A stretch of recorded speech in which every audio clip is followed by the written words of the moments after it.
নতুন বাংলাদেশে আমাদের প্রত্যাশা হচ্ছে একটা কল্যাণ রাষ্ট্র প্রতিষ্ঠা করা, যেটাকে আমরা বলি ওয়েলফেয়ার স্টেট। যে কল্যাণ রাষ্ট্রে জনগণের হাতে ক্ষমতা থাকবে, কারণের হাতে ক্ষমতা থাকবে। এখানে যারা প্রতিনিধি হবে, যারা নেতা হবে, তারা আপনাদের উপর শাসন এবং শোষণ করবে না, বরং তারা আপনাদের সেবক হবে, তারা আপনাদের পাশে থাকবে। আমরা বিগত সময় দেখতে পেয়েছি বাংলাদেশের স্বাধীনতা পরবর্তী 54 বছরে অসংখ্য নেতা হয়েছে, অসংখ্য এমপি মন্ত্রী হয়েছে। যদি বলে এই উত্তরবঙ্গ থেকে অসংখ্য এমপি হয়েছে, মন্ত্রী হয়েছে, কিন্তু এই উত্তরবঙ্গের মানুষের ভাগ্যের কি কোনো পরিবর্তন হয়েছে? হয়নি।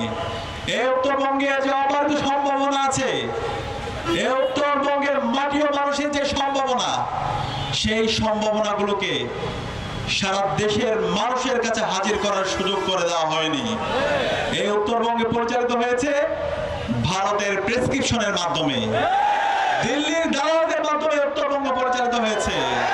যে কারণে উত্তরবঙ্গের অবারিত যে সম্ভাবনা, আমাদের এই কৃষিতে যে সম্ভাবনা, আমাদের তারুণ্যের মধ্যে যে সম্ভাবনা, আমাদের যে শিক্ষায় সম্ভাবনা, এই সকল সম্ভাবনাকে নষ্ট করে দেওয়া হয়েছে। সুতরাং আমাদেরকে আজকে যে ঐতিহাসিক আমাদের সুযোগ এসেছে, আমাদেরকে ঐতিহাসিক সুযোগ কাজে লাগাতে হবে। আজকে বিপ্লব পরবর্তী আমরা যে বলছি নতুন রাজনীতি সংস্কৃতি বিনির্মাণ করতে চাই, যারা নতুন রাজনৈতিক সংস্কৃতি বিনির্মাণ করছে, যারা আইডিয়ার রাজনীতি করছে, যারা কথা এবং কাজের মধ্যে মিল রাখছে, তাদেরকে আমাদেরকে বাছাই করতে হবে। তরুণরা কি প্রস্তুত আছে? আজকে আমরা দেখতে পাচ্ছি আমাদের যে প্রতিনিধি জননেতা মতিউর রহমান একদিনে তৈরি হয়নি। ছাত্র জীবন থেকে সেই ছাত্রদের পক্ষে অধিকার আদায়ের আন্দোলন নেতৃত্ব দিয়ে আসছে এবং বিগত ফ্যাসিবাদী আমলে জুলুম নির্যাতনের শিকার হয়েছে আপনাদের এই জননেতা মতিউর রহমান, এবং ইসলামী ছাত্র শিবিরের কেন্দ্রীয় স্কুল সম্পাদক হিসেবে সফলতার সাথে দায়িত্ব পালন করেছেন।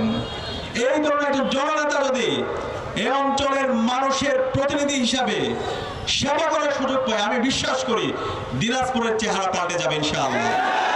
গত 54 বছরে এখানে যে সংকটগুলো তৈরি হয়েছে, আমার কৃষকদের যে সংকটগুলো তৈরি হয়েছে, শ্রমিকদের যে সংকট তৈরি হয়েছে, এই সকল সংকটকে তিনি দূরীভূত করে দিবেন ইনশাআল্লাহ।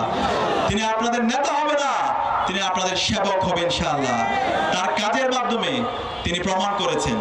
আজকে আমাদের অনেক নেতাদেরকে আমরা দেখতে পাই যারা অনেক বড় বড় কথা বলবে, এখন নির্বাচনের আগে মাথায় টুপি পরবে, মসজিদে যাবে, ইসলামের কথা বলবে, চটকদার কথা বলবে, আপনাকে টাকা পয়সা অফার করবে। সেই ধরনের নেতাকে আপনারা চান? এই ধরনের নেতাদের থেকে আমাদেরকে সাবধান হইতে হবে।